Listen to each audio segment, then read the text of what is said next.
નમસ્કાર, પ્રાર્થના સંદેશ ન્યૂઝમાં આપનું સ્વાગત છે. કેડા પોલીસે 1 કરોડ 21 લાખના વિદેશી દારૂ પર ચલાવ્યું બુલડોઝર. 1 કરોડ 21 લાખથી વધુની કિંમતનો વિદેશી દારૂનો નાશ કરવામાં આવ્યો. અલગ અલગ બ્રાન્ડની 42,000થી વધુ બોટલો પર બુલડોઝર ચલાવી નાશ કરવામાં આવ્યો.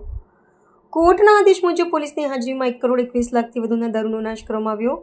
નડિયાદ પીચ ચોકડી પાસે દારૂનો નાશ કરવામાં આવ્યો. પોલીસ દ્વારા રેડ કરી અને બાતમીના આધારે પકડાયેલા વિદેશી દારૂનો નડિયાદમાં નાશ કરવામાં આવ્યો. નડિયાદ ડિવિઝનમાં આવતા 5 પોલીસના નડિયાદ રૂરલ, નડિયાદ પશ્ચિમ, ચકલાસી, વસો અને વડતાલ પોલીસ સ્ટેશનના અલગ અલગ ગુનાઓમાં પકડાયેલા વિદેશી દારૂનો નાશ કરવામાં આવ્યો. અલગ અલગ બ્રાન્ડની વિદેશી દારૂની બોટલો પર બુલડોઝર ચલાવી દારૂનો નાશ કરવામાં આવ્યો હતો. નડિયાદ ડિવિઝનની હદના પોલીસ સ્ટેશનમાં પકડાયેલા વિદેશી દારૂનો નાશ કરવામાં આવ્યો. વહેલી સવારથી જ તમામ વિદેશી દારૂનો નાશ કરવાની પ્રક્રિયા હાથ ધરવામાં આવી હતી. વિદેશી દારૂના નાશ દરમિયાન નડિયાદ ડીવાયએસપી, નડિયાદ શહેર અને ગ્રામ્ય મામલતદાર, તમામ પોલીસ સ્ટેશનના પીઆઈ હાજર હતા. મહત્વનું છે કે આમ તો ગુજરાતમાં દારૂબંધી છે. બુટલેગરો ગેરકાયદેસર દારૂની હેરાફેરી અને વેચાણ કરતા રહે છે. પોલીસે મળેલ બાતમીના આધારે રેડ કરે છે ત્યારે મોટા પ્રમાણમાં દારૂ ઝડપાતો હોય છે. ત્યારે ઝડપાયેલા દારૂનો કોર્ટના આદેશ પ્રમાણે સમયાંતરે નાશ કરવામાં આવે છે. છેલ્લા 4 વર્ષના નડિયાદ ડિવિઝનના 20 કરોડથી વધુના વિદેશી દારૂનો નાશ કરવામાં આવ્યો છે. છેલ્લા 4 વર્ષના નડિયાદ ડિવિઝનમાં 20 કરોડથી વધુના વિદેશી દારૂનો નાશ કરવામાં આવ્યો છે. કુલ કેટલા પ્રમાણમાં અને કયા કયા પોલીસ સ્ટેશનનો દારૂ અત્યારે નાશ કરવામાં આવ્યો છે? નડિયાદ ડિવિઝનના 5 પોલીસ સ્ટેશનો છે.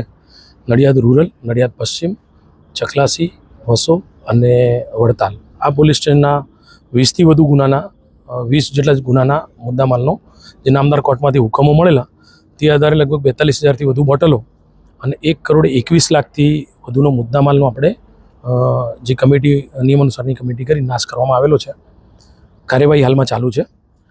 સાથોસાથ જે વસો અને નડિયાદ પશ્ચિમ પોલીસ સ્ટેશનના જૂના જે કોર્ટ નિકાલ થઈ ગયેલો તેવા ગુનાના જે પ્રોહિબિશન મુદ્દામાલના સેમ્પલ હતા એનો પણ અહીંયા નાશ કરવામાં આવેલો છે અને કાર્યવાહી હાલમાં ચાલુ છે. સર, 2022થી ગણીએ તો અત્યારે 4-4.5 વર્ષમાં કુલ કેટલો ડિવિઝનમાંથી દારૂ અત્યાર સુધી નાશ કરવામાં આવ્યો છે? નડિયાદ ડિવિઝનમાં જોવા જઈએ તો અત્યાર સુધી પકડાયેલો જે 2025 ના 6 મહિના સુધીનો તો લગભગ તમામ મુદ્દામાલનો નાશ કરી દેવામાં આવેલો છે અને કેટલાક પોલીસ સ્ટેશનોમાં 2026 શરૂઆત સુધીનો મુદ્દામાલ જોવા જઈએ તો 20 કરોડથી વધુનો મુદ્દામાલનો નાશ કરવામાં આવ્યો. પ્રાર્થના સંદેશ ન્યૂઝની તમામ લેટેસ્ટ અપડેટ્સ માટે ચેનલને હમણાં જ લાઈક, શેર અને સબસ્ક્રાઇબ કરો.